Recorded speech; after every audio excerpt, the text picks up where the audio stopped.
and Quinn Facebook page and YouTube channel. My name is Annie. I'm the events coordinator at Majors and Quinn Booksellers, which is an independent bookstore in Minneapolis, Minnesota. If you're not familiar with us, if this is your first virtual event on our page, welcome. Thank you for being here. If you have attended many of our virtual events, thank you for being one of our regulars. It's great to have you. We're very excited today to have a unique event. We haven't done many of our virtual events this way. We're going to be speaking with two photographers, Paul Shambroom and Tim Davis. They are going to be in conversation about Paul's new book, Past Time, and then Tim is going to speak a little bit about one of his upcoming publications as well. Yeah, there it is. That's Past Time. So we also have copies. We will have copies of Past Time at Majors and Quinn. I'll be dropping links to how you can get those into the chat, whether you're watching on Facebook or YouTube. It'll be in the comments there. If you have any questions about that, you can always ask in the chat as well. These are special items, so they're actually not currently on the shelves right now, but we do have a way for you to place orders, and we'll get them to you as soon as possible. And you know, they're really, really beautiful. So I hope you at least go to the website and check them out. I'll also drop a link to the publisher website where you can see a little more of, you know, what's inside the book, whereas our website only has the cover. Speaking of the chat and the comments section, that's also where you can speak to us. So let us know where you're watching from, say hello. And also there will be a brief Q&A portion at the end of the hour. So if you have any questions for Tim or Paul, please put them in the comments. We'll see them. We'll take them at the end of the hour. You know, if you have further questions about any particular images you're going to see, please write them down in the comments at any point during the broadcast. So first, we're going to introduce these two wonderful speakers. Then we're going to have Paul up here who's going to share a bit from Past Time. So please allow me to introduce Paul Shambroom, who uses found and original photographs to explore American power and culture. He's published 2 monographs, Meetings and Face to Face with the Bomb, and a catalog for his mid-career touring exhibition, Picturing Power. He's a Guggenheim Fellow and a Creative Capital grantee, among other honors. His work has been in the Whitney Biennial and has been collected and exhibited by major museums, including San Francisco MoMA, MoMA New York, Walker Art Center, and the Art Institute of Chicago. He's also an associate professor in art at the University of Minnesota. And to see more of his work, you can visit his website, paulshambroom.com. I will also put that website in the chat. And then we're also very pleased tonight to be talking with Tim Davis, who is on the faculty at Bard College and is an artist, writer, and musician working many fields. His photographs have been exhibited around the world and are in collections of dozens of museums, including Metropolitan, Whitney, Brooklyn, Guggenheim, and the Walker. His new book of photographs and essays, I'm Looking Through You, will be published by Aperture very soon in actually it says 2020 in your bio, but it's actually 2021. As with many publications, got delayed a little. We're very excited for it to be coming out soon. So Tim will be back in just a little bit to talk with Paul, and Paul is now going to share some of his work from Past Time. Thanks, Tim. Okay. All right, Paul, you ready for your shared screen here? Yep. Got it here. So thank you very much. Just a couple of shout outs. First of all, thank you to Annie and Majors and Quinn, which really is a beloved bookstore in the Twin Cities for those of you who are not aware of it. It's really the only bookstore in the Twin Cities that matters.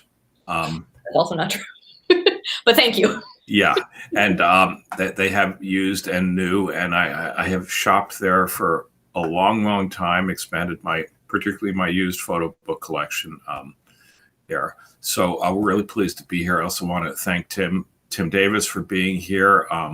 I've known Tim for a long time and admired him for a longer time. And we live very, very far apart, but I feel simpatico with this guy. Both how he thinks about photography, how he talks about photography, and how he lives his life. And he's also a great musician and poet and many, many other things. So we're going to go ahead and I'm going to talk for 3 or 4 minutes about the origin of this project. And while I'm doing that, I'm going to run, and hopefully this will work, run a slideshow that's going to show all the spreads in the book, just for a couple of seconds each.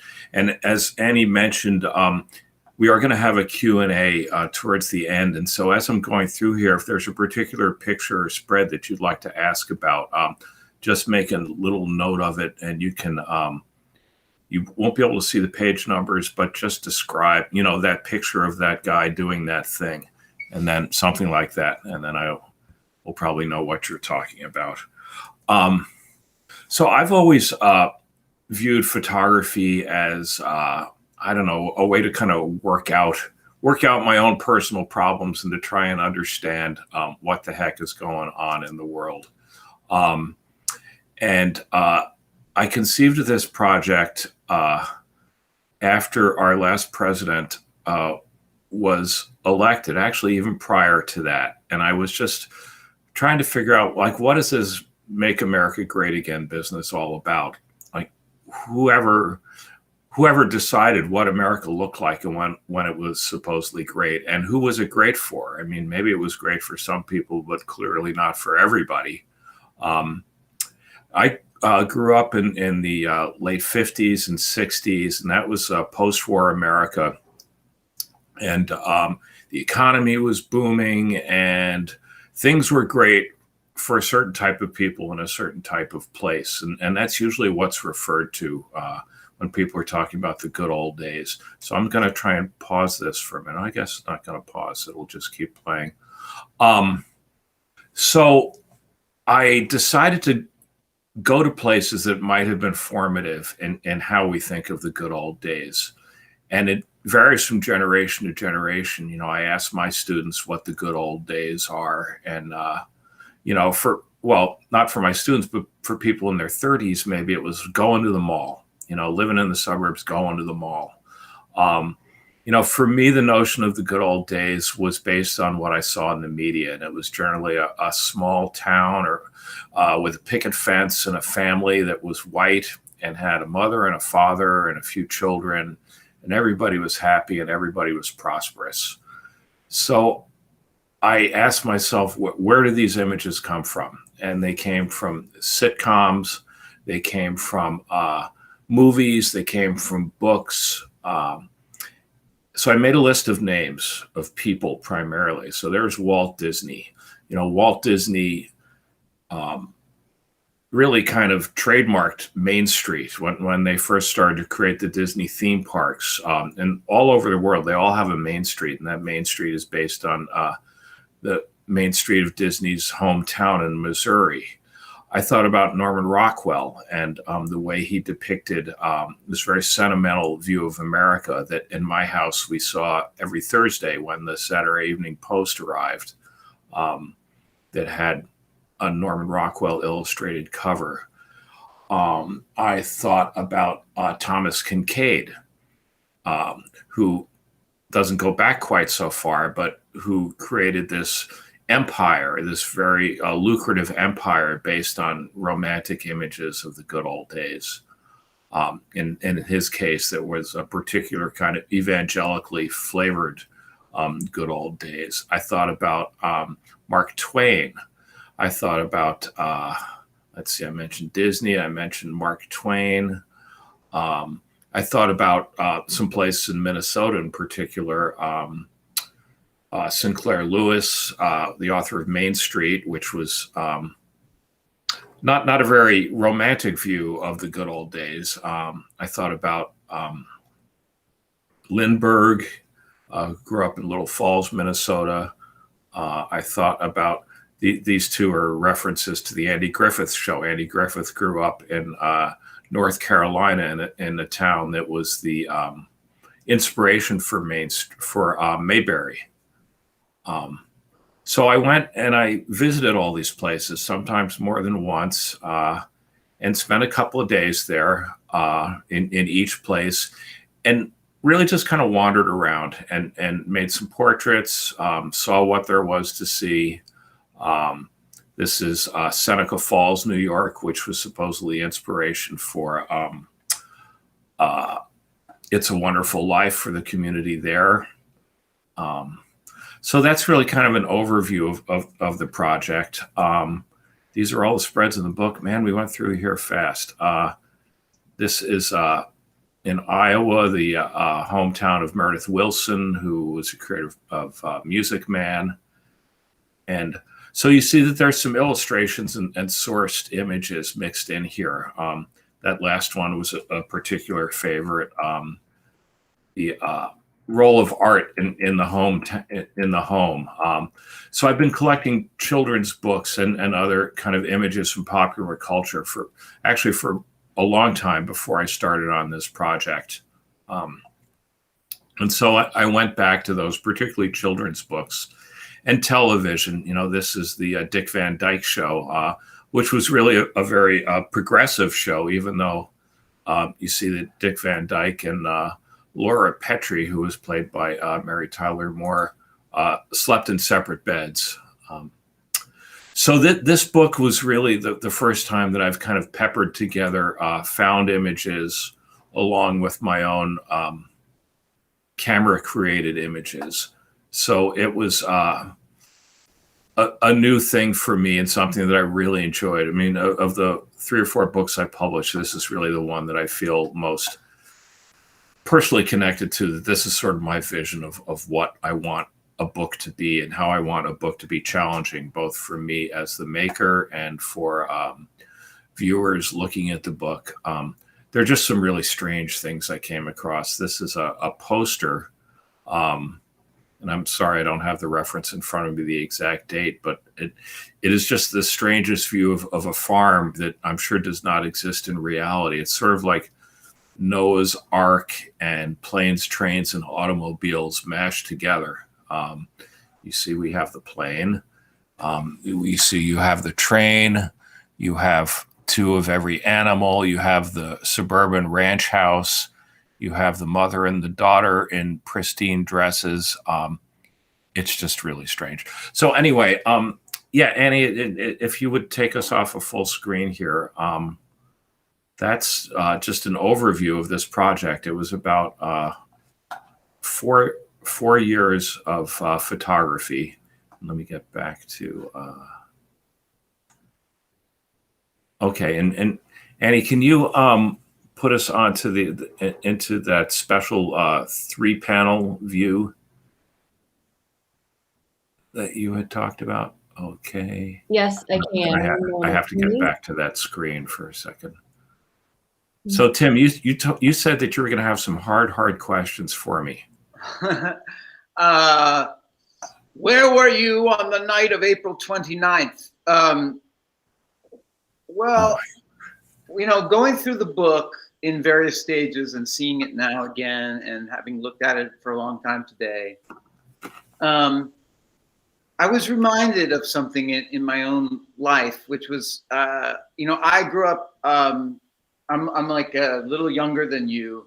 And I grew up in remembering this time when Reagan is a sort of the patron saint of this book on some level, or sort of the evil, whatever, whichever way you want to look at it.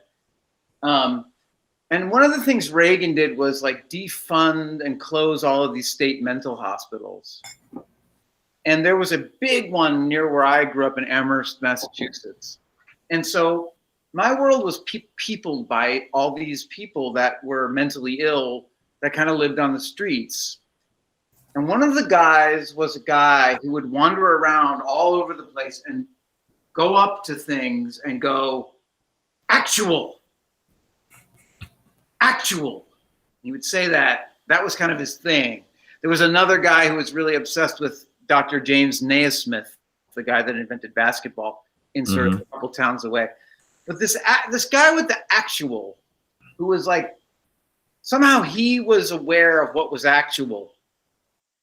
And it was like the rest of us weren't aware. It was not evident to me. And one of the things I thought about your book today was that idea of the actual. And the more I thought about it, you know, it's a thing where there's this, photography for however, probably since its inception, has had a dialogue about the idea of truth, which I've never found interesting. Right? It's clearly not true. There's no truth. There's no one truth. But it has a very potent relationship to the idea of what is actual, what is sort of evident. And so I'm kind of wondering about that idea, that one of the things that happens when you look at a doorbell camera image from the house in New Rochelle where Carl Reiner lived when he was writing the Dick Van Dyke Show, like you're dealing with a level of actual as opposed to an idea of something idealized. So I'm wondering if you could you want to unpack that a little bit? Like, what is your relationship with the idea of the actual? Wow, what a great question. I wish I had a master of the actual in my town, or really at all times, because it's a question I ask very often, just as I go through life. Is that actual? Is that, or as Frank Zappa famously asked in one of his songs, is that a real poncho or is that a Sears poncho? So, Tim, when I was doing my shout outs and thank yous, I totally forgot to thank you for this wonderful essay where you, as you are now indulging in your obsession and fascination with Ronald Reagan, which I really appreciate. Yeah, actual versus not actual has a lot to do with memory. And as photographers, I think photographers and teachers, we all are aware of the strange thing that photography does to our memories, where I'll be thinking I'm remembering something from my childhood. And then I'll realize, well, I'm not really remembering the thing. I'm remembering the photograph of the thing that was in my parents' photo album. And I may not remember the thing at all. And maybe the photograph was set up, which as you and many of our viewers well know, photography is a great tool for lying. There's probably no better tool for lying, and particularly in families with family history, it can be used to present a picture of our families to the communities or to our friends and extended family that is just total bullshit. That's just kind of a made up fantasy. So I don't know, Tim, if I'm addressing your question or not. It was sort of about, is photography real? And no, that's not the question. I guess I'm just trying to unpack. Well, let me add on to this idea then. So okay. Your work previous to this work it had a quality of rendering. So photographers are rendering. They're going out in the world in one way or another, whether that world is in a studio or it's out wandering down Main Street. They're taking the world and rendering it into images.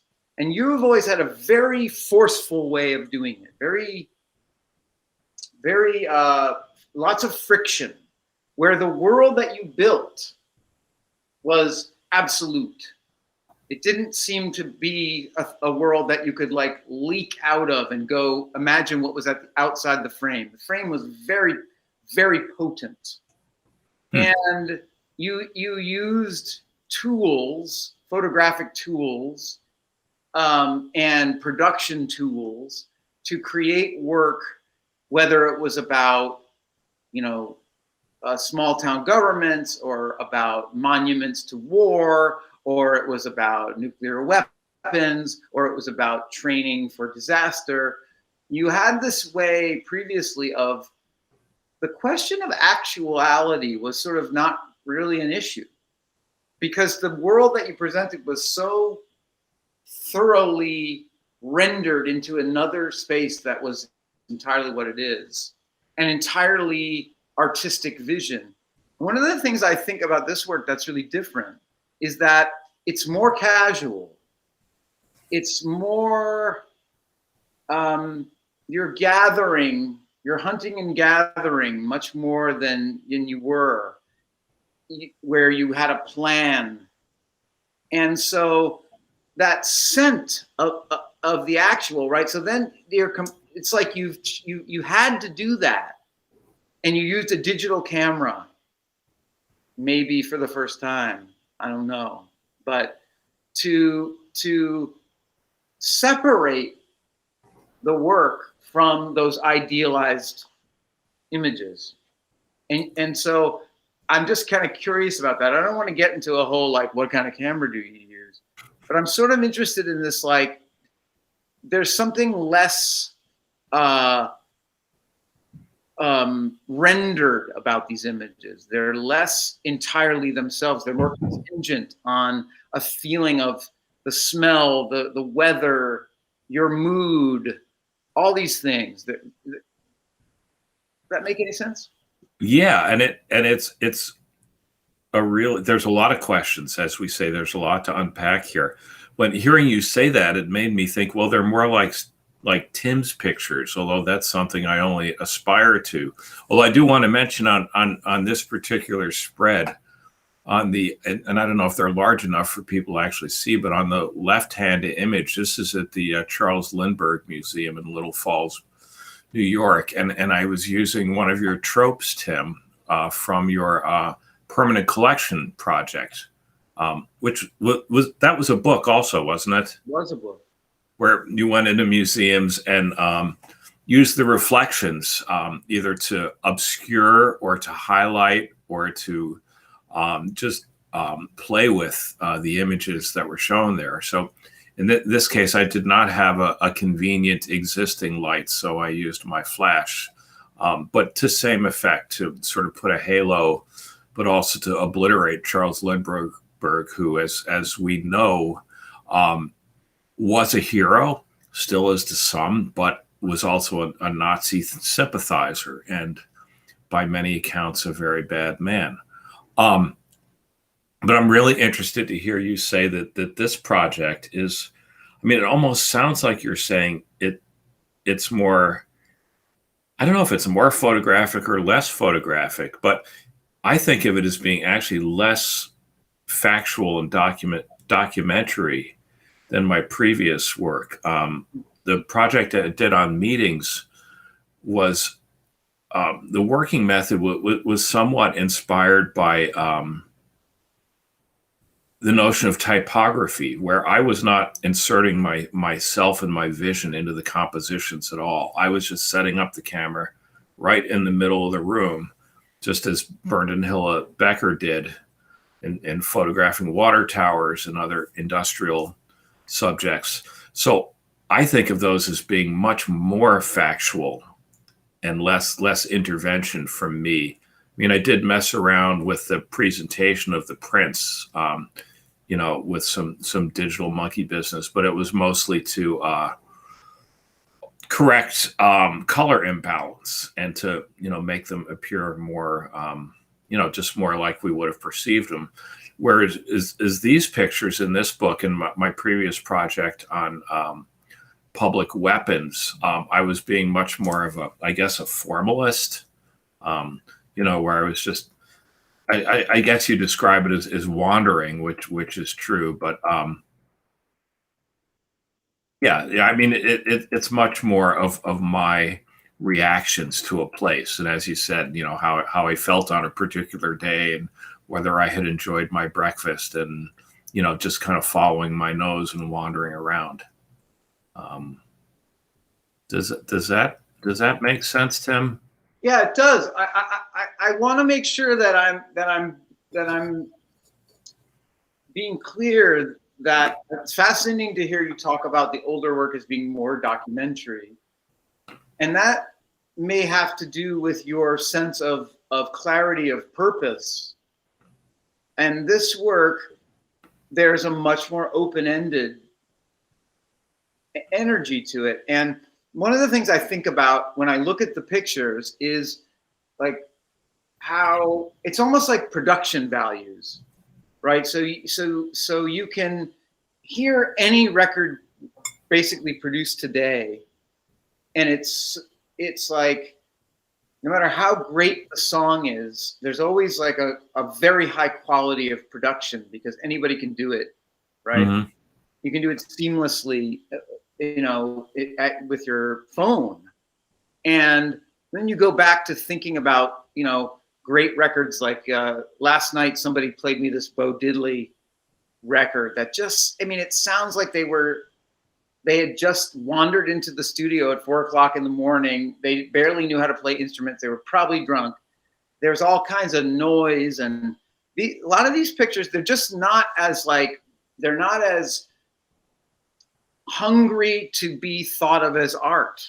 They're much more happy to be like part of an experience. Like that's what I think I'm getting at. Like when I look at a picture of one of your pictures of a nuclear weapon shot with like a view camera or a medium format camera on film, I just know entirely about, that I'm in Paul's world. And these pictures they have the hum and the sound and the hiss of these places in a way that's like really fascinating to me and really, I don't know, it just made me wonder, and it's interesting that you think of them as less documentary. I think of them as more, but maybe that's because my idea and your idea of what a documentary is uncertain. Yeah, wow, Tim, I'm kind of floored by the things you're saying.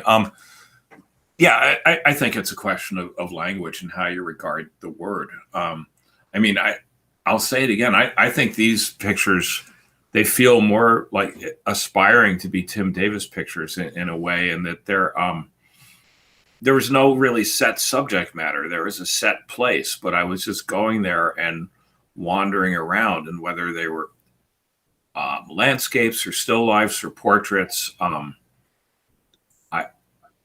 I was just responding. And yeah, nobody really wants to talk about photo gear except in private with other photographers over a drink, because it's very déclassé to talk about it publicly. But yeah, I was using a very high quality digital camera for the first time on a major project on this. Previously, I'd been shooting film, and they're just amazing tools. The picture on the left in particular was shot in an American Legion Hall in Chester, Illinois, which is the home of the Popeye creator.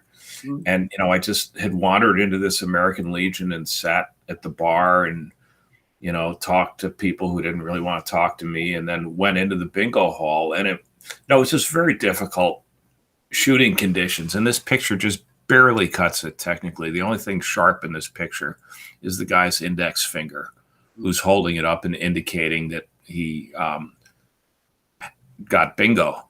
And this shot at a very, very high ISO, and but so what? It works for me. And the picture on the right is a preacher. He kind of looks like he's a singer, but this is actually a preacher at a church in Asheville. Or not, I'm sorry, not in Asheville, Mount Airy, North Carolina, which was the home of Andy Griffith. And this would be a very difficult picture to take with anything other than the camera that I was using at the time. So yeah, it becomes seamless and easier to work, and I don't have to haul around a tripod, and I don't, there are some photographers that we know and love. Tim, you and I both know and love Mr. Professor Shore, and some others that use a variety of tools, but are best known for large format pictures. In Stephen Shore's case, very large, 8x10 on a tripod. And it's just a very different way of making pictures. So, okay, that's it for Tech Talk. Do you have anything else on Tech Talk, Tim? Well, I guess what I want to say about it is that I want to take it back then to an idea that you raised in the beginning about about family pictures and a kind of what you called lying. I'm not interested particularly in that question about whether they're lies or not. But, you know, what's fascinating to me is that we are currently living in an era where everybody, you know, huge numbers, billions of people are suddenly, you know, doing these few things. They're using cameras, they're taking pictures, they're sharing them with people, and they're getting feedback on them in a way that was always impossible for everybody to do, anyone to do. And one of the things that I know that I'm sure you encountered is that people are the lie of the Instagram world and of social media of how great my life is, right? Look how happy I am, how great my life is. And, you know, one of the things I notice here is like you're working in a way where you're circumventing the problem of how good people are at posing. People are so good at it now, and I'll be photographing someone now, and I'll be like talking to them and doing every strategy I have to get them from doing this. And I'll be like, you know, sometimes I tell people, imagine that you just swallowed a cherry pit. And if you imagine you just swallowed a cherry pit, like it puts you in your body in a way. It won't work, right? So somehow you got around all that. You want to talk about that, like how aware people are of the camera and how much they want to present a certain side of themselves? Sure. Well, one way I got around it was by not doing a lot of portraits. I'm sorry, I'm having a little problem with my screen here, getting back to my thumbnails. Yeah, and the next project that I'm going to be doing is going to involve almost entirely portraiture of strangers. It's called Purpletown, and it's going to be photographing communities that were almost evenly split in the last presidential election. And I'm going to do, you know, very close-up portraits of people that I'm going to be talking to. And yeah, it's a problem. I mean, it's something that we see with our students when they do portrait assignments, that people just, you know, they just throw on their photo face, right? And there are some very interesting gender characteristics to that when people have their photo face. Obviously not everybody, but I think girls in America are taught to, you know, smile with their teeth and turn their face in a certain way. And this is becoming more and more prevalent in the Instagram and likes age, because people, especially younger people, spend a lot of time practicing.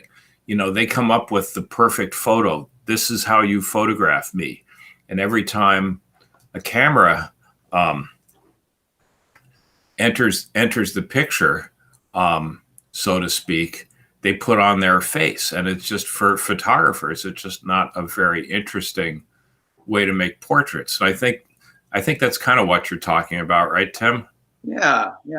The face, they put on the face. So, you know, here's one of a couple of kind of sort of posed portraits. I would refer to it as more a collaborative portrait. And I don't know if this is big enough for people to see. Let me get over here. You know, I saw these guys walking across the bridge. This is Seneca Falls, New York. They had fishing rods. They're great looking. And I wasn't sure if they were adults or not, but I didn't worry about it because, you know, they're big enough to make their own decisions. Say, hey, can I take your picture? And they didn't even ask me what I was working on. You know, usually I say, well, I'm doing a project on hometowns of famous people, but they didn't even ask me. And so, I didn't really tell them what to do with their faces. I think I asked them to move a little bit so that I could, you know, see, but they kind of arranged themselves here. So, and photographers among us know how this works. There's a lot of sociology to be gleaned from a picture like this. Like the guy in front, he's in front because he chose to be in front. And you can just tell, like, you know, we were all in gangs of teenagers at one point in our lives, right? And there was one person who was sort of the leader, like, okay, I got this. I'm going to be in front. And this guy is just staring down the camera, you know. And then there's, you know, the kind of the big goofy guy to the left. And I don't think he's smiling because, you know, he's trying to put on a smile face. He's just, I don't know, maybe he's high or something, or maybe he just, you know, thinks, oh, this, you know, this kind of a hoot, this strange dude's taking our picture. And then, you know, the guy on the right, he's got his tackle box up on his knee, which I actually just noticed now for the first time.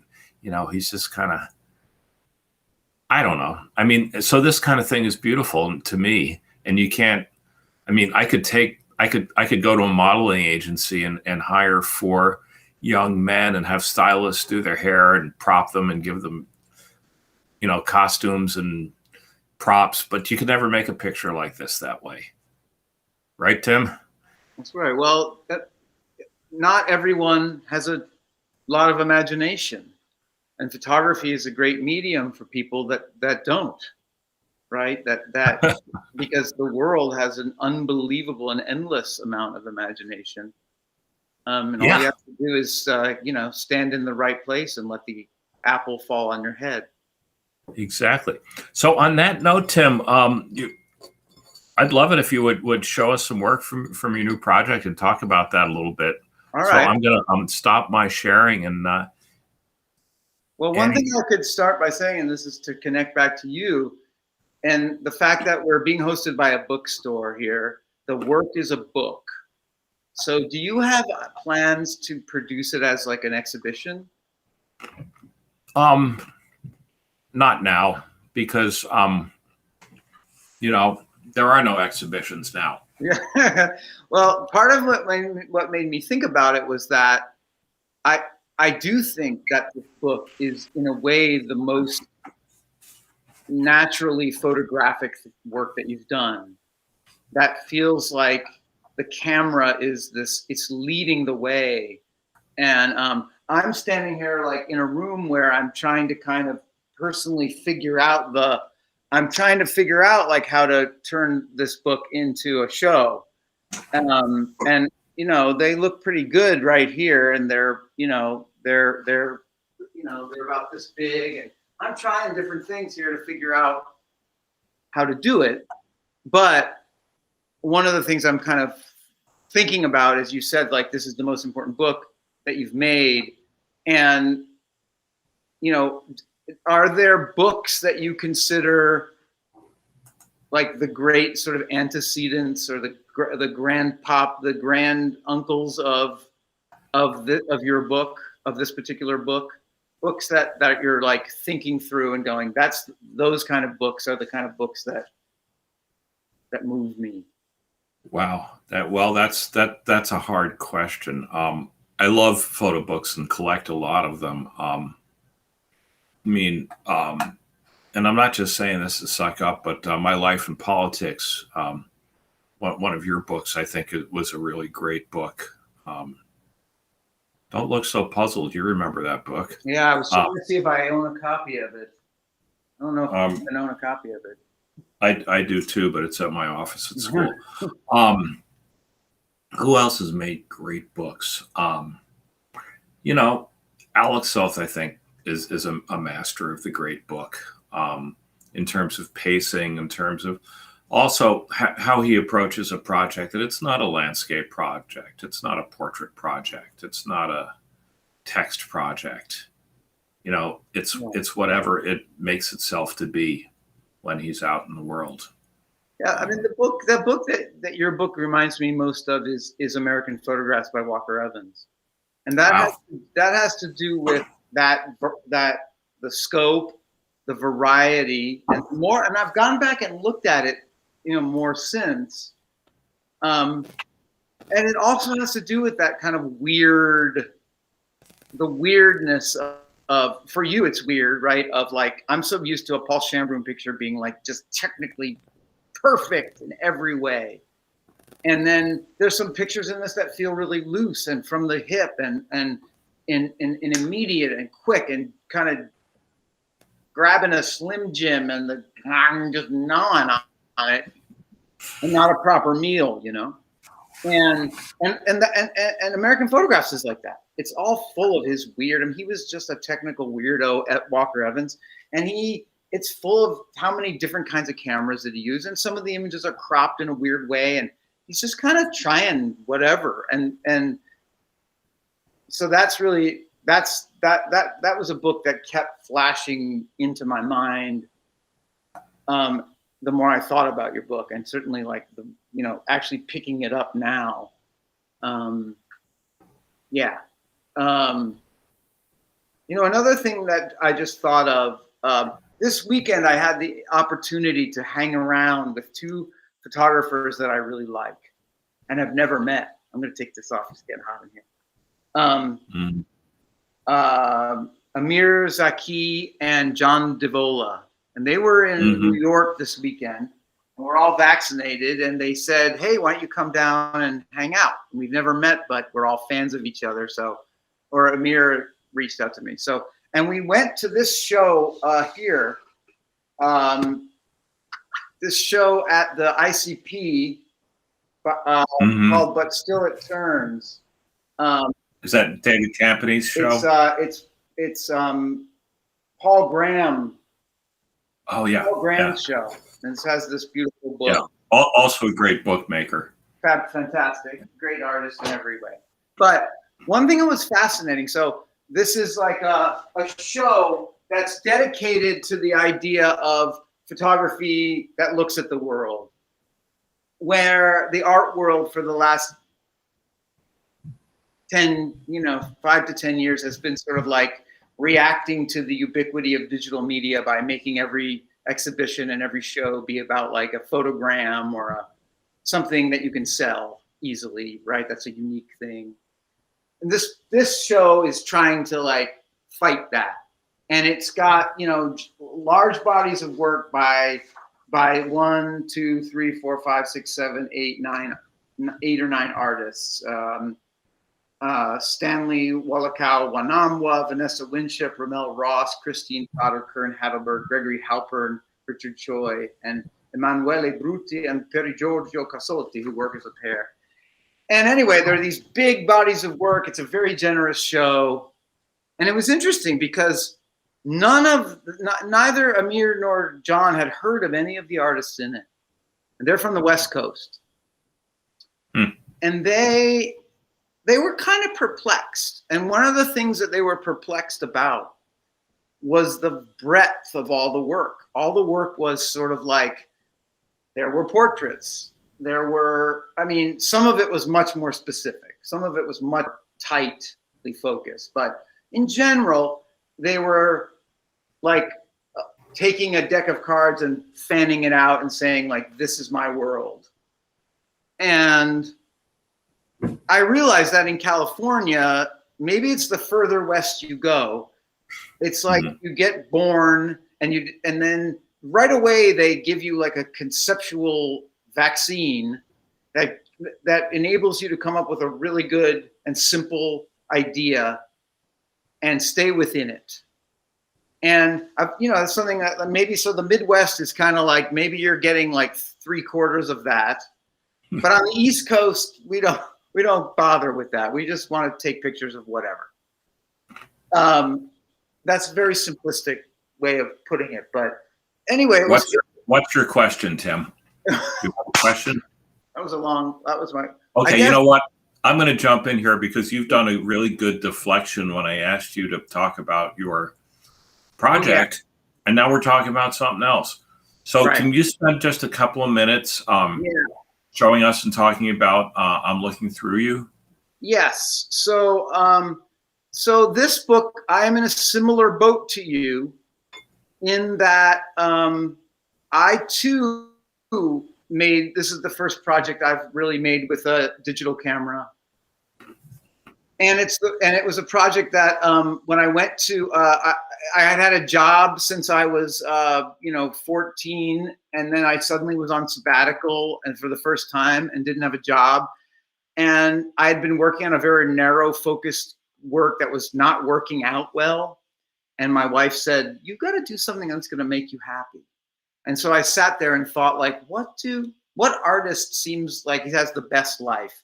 and it was William Eggleston. So I thought, okay, I'll take this digital camera, and I'm in LA, and I'm going to wander around and see kind of what happens. So this, and I'm going to also try to do everything the opposite of what I've always done. I just tried to do everything wrong. So I used a 35 millimeter aspect ratio, which I'd never used.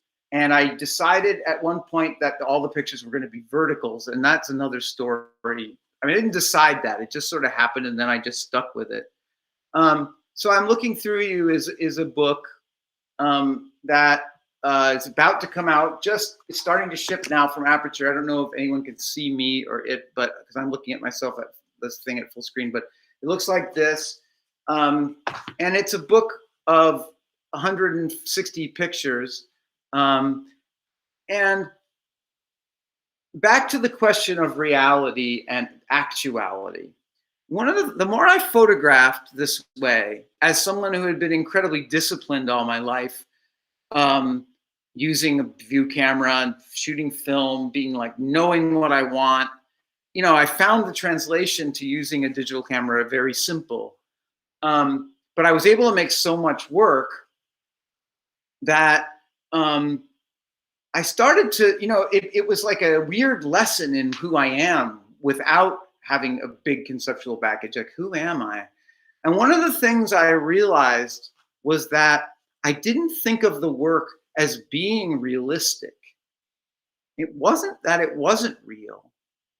It wasn't that it wasn't connected to the real or the actual. I don't even traffic in the word truth. It doesn't mean anything to me. But it was that the way I made pictures didn't feel realistic, that I wasn't a naturalistic artist. I was like a medieval artist. And the more I thought about it, the more medieval the pictures got. And I started shooting with a long lens, and the work started to flatten out. Not that long of a lens, but long enough so that space started to flatten out. And I you know, there's an essay in the book where I describe it as the medieval photography of Tim Davis, where naturalism is not really an issue for me. And so, you know, that's kind of where I stand right now.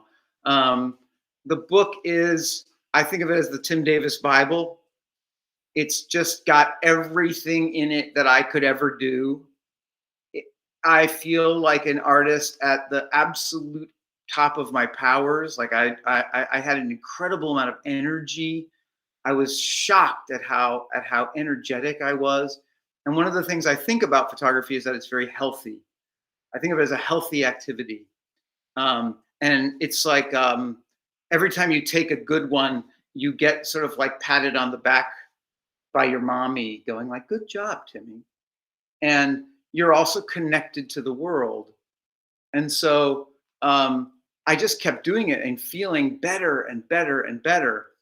Also, it's all made in and around Los Angeles, which is a place that is beautiful, where it feels good to be there. The air is good. It doesn't feel like the places that you went to photograph at all.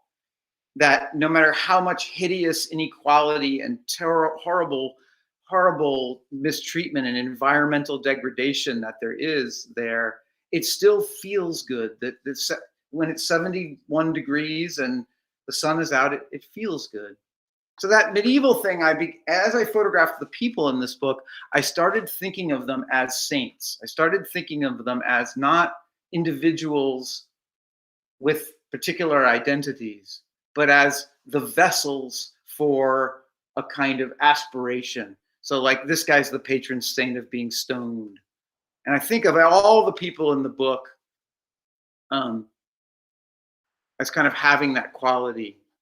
And of course, there's this interplay with imagehood.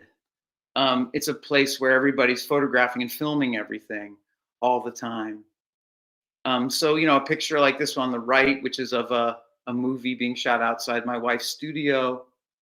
And then this one on the left of a woman who's just had gotten in a car accident and was very upset.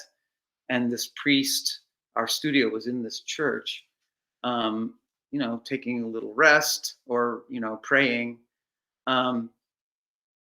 It was just a thing where there was no boundary to me. There was no place to decide what was real and what wasn't, because nothing felt real, and it's wonderful. I have decided I will only go as a tourist to reality. I'm sick of it. I'm tired of it.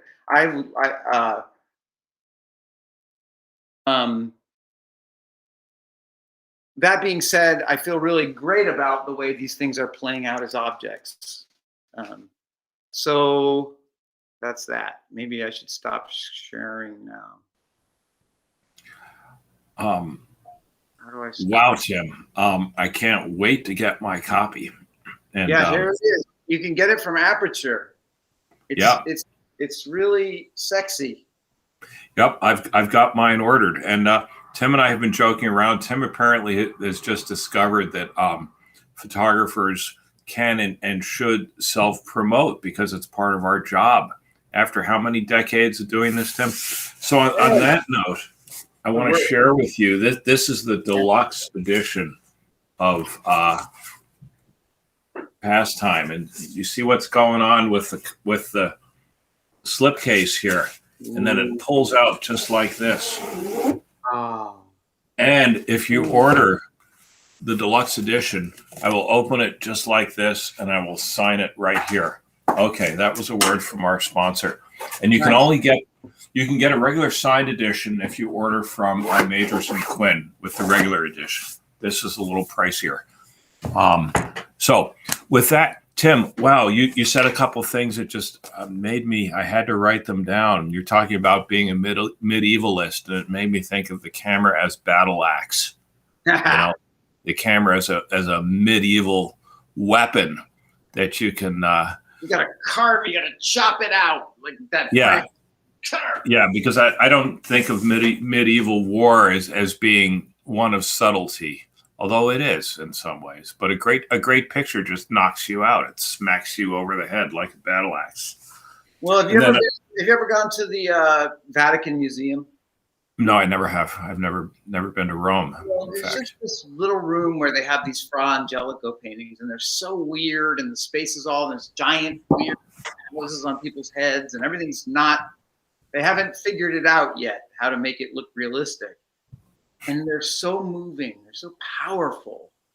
Well, the Catholic Church has a lot to teach us in many ways. I didn't grow up Catholic. I grew up Jewish, but there are many who say that Catholics and Jews were like this, particularly our mothers. But yeah, great art in cathedrals, and also taking lying to the extremes of human endeavor. So on that note, I'm going to say one other thing, and that's Los Angeles. You were referring to photography, and the term zesty enterprise came into my head, which of course is a reference from the Coen brothers' great The Big Lebowski, which is a kind of the quintessential Los Angeles film. Just like sex, photography is a zesty enterprise. I think we can agree on that. Yeah, you just take that lemon, you just... Yep. So on that note, I think it's a good time to take questions. So Annie, do you want to present the questions from the chat, or invite people to put more questions on the chat? Yeah, so we already have a couple really good questions to get us started. So if you would like to get your question in, now is the time, if you haven't already done that, because we do probably only have time for a few. So we're going to start with a question from Jarl. Love the art, love the concept. I've been teaching for a while now, and one thing that I have noticed is that there's very little that holds generations together now.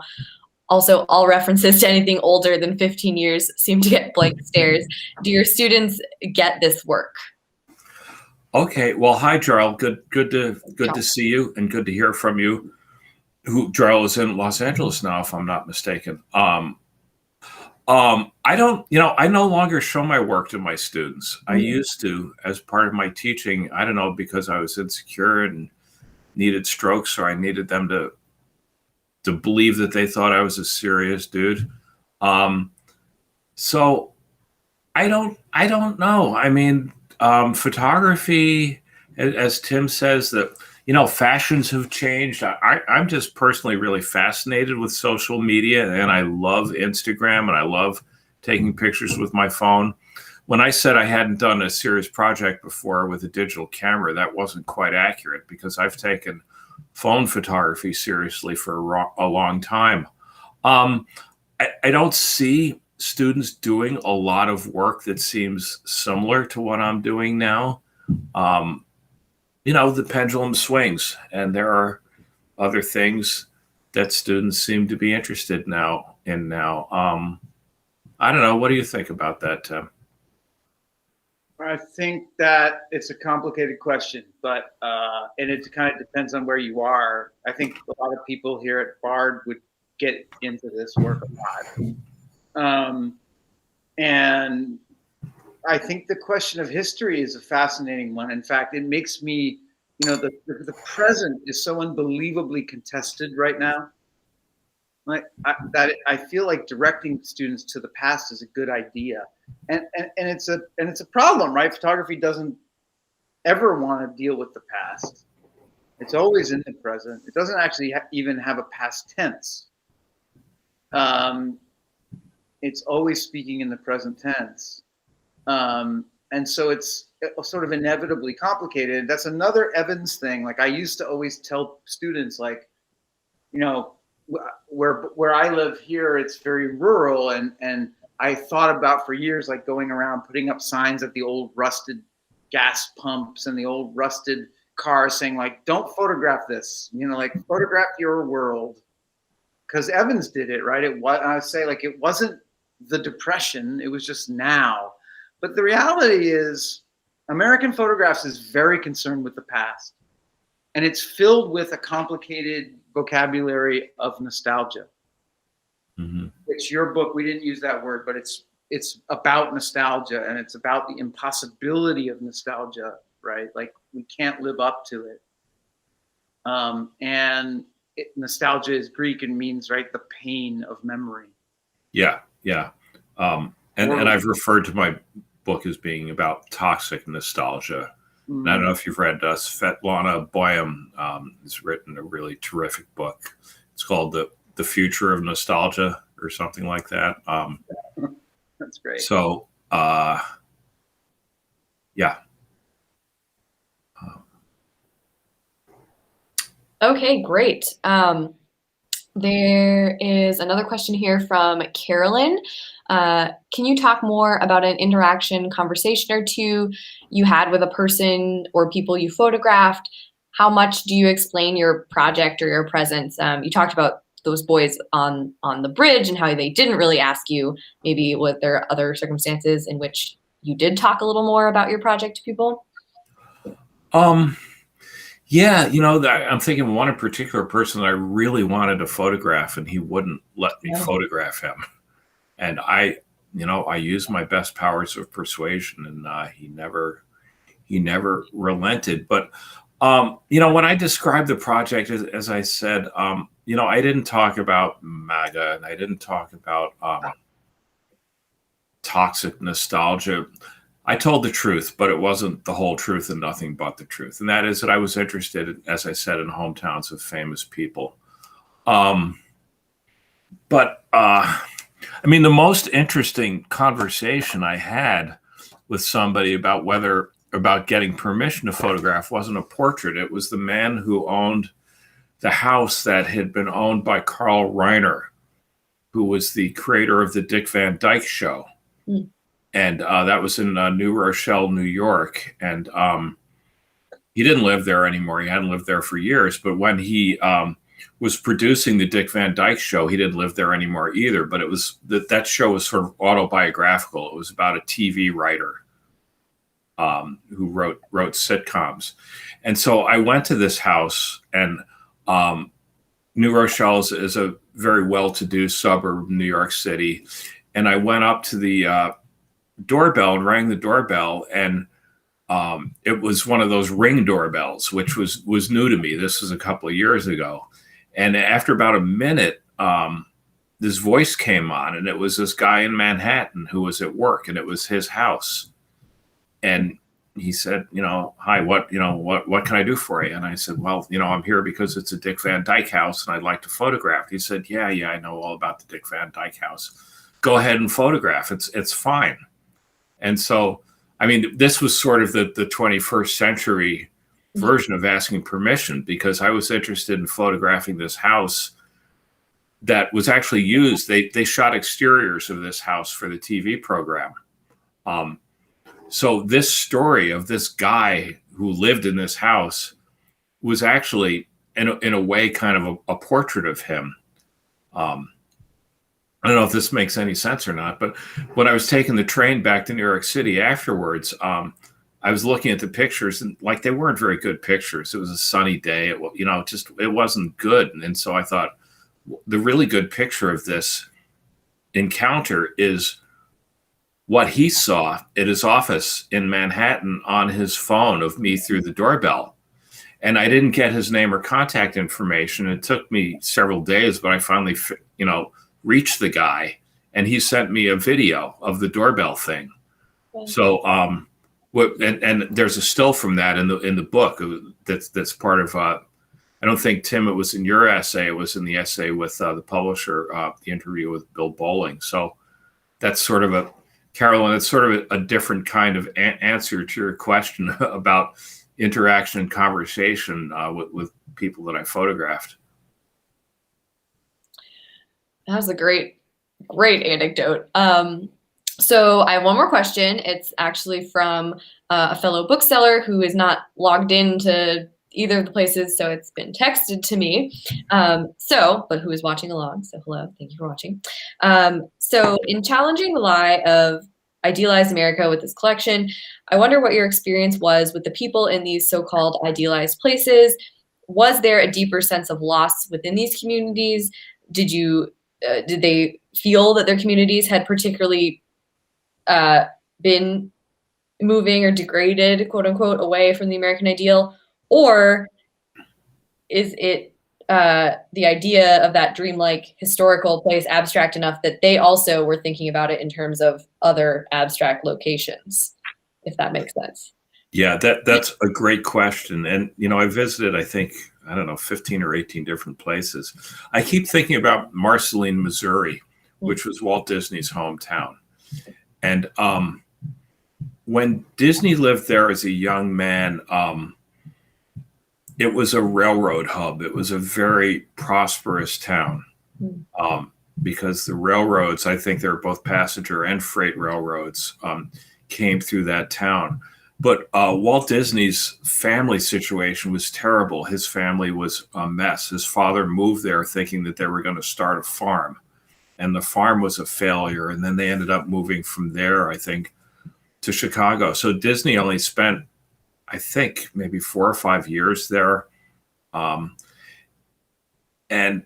he remembered that as this perfect place that has been replicated, spending tens of millions of dollars replicating the main street of Marceline, Missouri, in Tokyo, in Paris, in Orlando, in Los Angeles. But when you go there now, everybody knows that it was Walt Disney's hometown, but they got bigger fish to fry. It's not a very prosperous town now because the railroad still goes through there. But it's not a hub. I think there's a switch yard near there, but it's not a big hub. And meth is a big problem there. I didn't seek out that stuff. I didn't drop into these towns and say, hey, where's the meth dealer? I want to go visit the meth town. The meth lab, if I was a little braver, I might have. But in most of the places I visited, the reasons that I was interested in this place was just the distant past to most of the kids who live there. You know, in Mount Airy, North Carolina, which is Andy Griffith's hometown, yeah, they have some tourist stuff, and they have an old squad car that, you know, they have an actor that will drive people around in the police squad car. But for most of the people, you know, they're just going about their business. And you get literally a block from Main Street. And then, like, Andy Griffith, like, I think I heard of him. I've heard my grandparents talk about him, but it doesn't mean anything to them, really.